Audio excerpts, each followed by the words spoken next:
વિઘ્નહર્તા, મંગલમૂર્તિ અને ભક્તોના તમામ કષ્ટોને હરનારા ભગવાન ગણેશજી. આજે ભક્તિ સંદેશની આ પવિત્ર યાત્રા પહોંચી છે વાલોડ નગરમાં, કે જ્યાં સ્થિત છે પૌરાણિક અને ચમત્કારિક ગણેશ ધામ. આશરે 360 વર્ષ જૂનું આ મંદિર પેશવાઈ સમયનું હોવાનું માનવામાં આવે છે અને આજે પણ ભક્તો માટે અખૂટ આસ્થાનું કેન્દ્ર બની રહ્યું છે. ખાસ વાત તો એ છે કે બિરાજમાન ગણપતિ બાપા પાઘડીવાળા ગણપતિ તરીકે પ્રસિદ્ધિ પામ્યા છે. તો વાલ્મીકી નદીના કિનારે સ્થિત આ પવિત્ર ધામમાં ભક્તો માત્ર દર્શન જ નહીં પરંતુ કુદરતી સૌંદર્યનો પણ આનંદ માણે છે. તો આવો આજે આપણે પણ કરીએ આ પાવન ધામના દર્શન. પેશવાઈ સમયનું ગણેશ ધામ. ગણેશજીએ ધારણ કરી છે પેશવાઈ પાઘડી. કુદરતી સૌંદર્યની વચ્ચે સ્થાપિત છે આ ધામ. વિઘ્નહર્તા દેવ એટલે ગણપતિ બાપા. હિન્દુ ધર્મમાં ગણેશજીનું ખૂબ જ મહત્વ છે. ત્યારે આવો એક અનોખા ગણેશ ધામના કરીએ દર્શન. તાપી જિલ્લાના વાલોડ નગરમાં આવેલ 360 વર્ષ જૂનું આ મંદિર ગણેશ ભક્તો માટે આસ્થા અને શ્રદ્ધાના કેન્દ્ર સમાન છે. આ પ્રાચીન ગણેશ મંદિર પેશવાઈ સમયનું હોવાનું માનવામાં આવે છે. આ ગણેશ ધામ ખૂબ જ પ્રાચીન હોવાથી માત્ર ગુજરાતમાંથી જ નહીં પણ અન્ય રાજ્યોમાંથી પણ ભક્તો દર્શન કરવા માટે ઉમટી પડે છે. આ ધામમાં સ્થાપિત ગણપતિ બાપાની આ મૂર્તિ એક અનોખી જ આભા ધરાવે છે.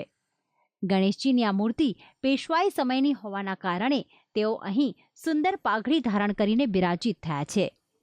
પાઘડી ધારણ કરેલી હોવાથી ભક્તો તેમને પાઘડીવાળા ગણપતિ તરીકે પણ ઓળખે છે.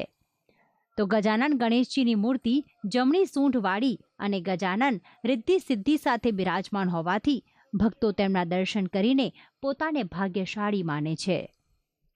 આ ગણેશ ધામ વાલ્મીકી નદીના કાંઠે આવેલું હોવાથી ગણેશ ભક્તો અહીં દર્શન કરવાની સાથે કુદરતી સૌંદર્યને પણ માણે છે.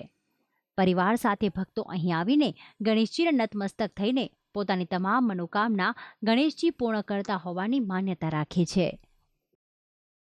દાદા છે તે દરેક વખતે મારી ઈચ્છાઓ પૂરી જ કરે છે.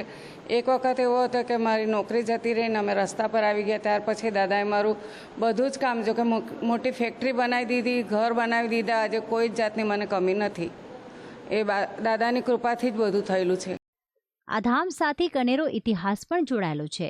આશરે 360 વર્ષો પહેલા ગણપતિની આ મૂર્તિને ટાંકા મારવામાં આવ્યા હતા, જેના નિશાન આજે પણ આ મૂર્તિમાં દ્રશ્યમાન થાય છે. તો શું છે આ મંદિરનો ઇતિહાસ, આવું જાણીએ. આ મંદિરનો ઇતિહાસ એવો છે કે જ્યારે પેશવાઈ સરકારનું રાજ હતું તે વખતે લગભગ 350-400 વર્ષ પૌરાણિક મંદિર છે આ દાદાનું. અને એ જ્યારે પેશવાઈ સરકાર વખતે વિધર્મી આક્રમણ થયું હતું ત્યારે આ દાદાની મૂર્તિને બી તોડવા માટે આવેલા, ત્યારે દાદાની મૂર્તિમાંથી લોહીની ધારા થઈ હતી. એટલે એ લોકોને એવું લાગ્યું કે આ કંઈક ચમત્કારિક વસ્તુ છે, એટલે એ લોકો અહીંયાથી જતા રહ્યા.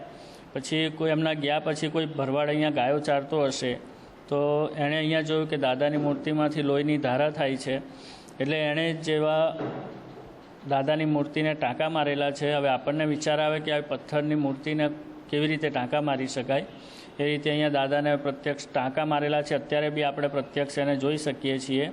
અહીં ગણેશજી સાક્ષાત બિરાજમાન હોવાથી દૂર દૂરથી પગપાળા તેમજ મંગળવાર તેમજ અંગારકી ચોથના દિવસે શ્રદ્ધાળુઓ ઉમટી પડે છે અને ભક્તો માટે ખાસ ભંડારાનું આયોજન કરવામાં આવે છે.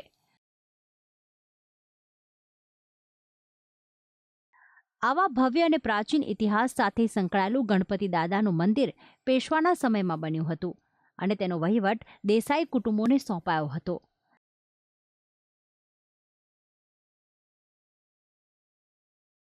આજે પણ આ મંદિરમાં નિયમિત પૂજા અર્ચના થાય છે. રાત્રે ભગવાન ગણપતિની વિધિપૂર્વકની પૂજા કરીને ચંદ્રોદય થયા પછી પ્રસાદ ધરાવી મહાપ્રસાદ લેવાની પ્રણાલી છે. દર ચોથ કરીને ચંદ્રોદય બાદ પ્રસાદ ભોજન લેનારા એછવિયા કહેવાય છે. ઓછો કરાવવા માટે દૂર દૂરથી શ્રદ્ધાળુઓ વાલોડ પધારે છે. અહીં યુવાનોમાં પણ ગણેશજી પ્રત્યે ખૂબ જ શ્રદ્ધા છે અને કહેવાય છે કે તેમની મનોકામના પણ ગણપતિ દાદા અવશ્ય પૂરી કરે છે. તો આમ કુદરતી સૌંદર્ય વચ્ચે સ્થાપિત આ ચમત્કારિક મંદિરમાં ભક્તો દર્શન કરીને પોતાની મનોકામના પૂર્ણ કરે છે. ભક્તિ સંદેશ, સંદેશ ન્યૂઝ, તાપી.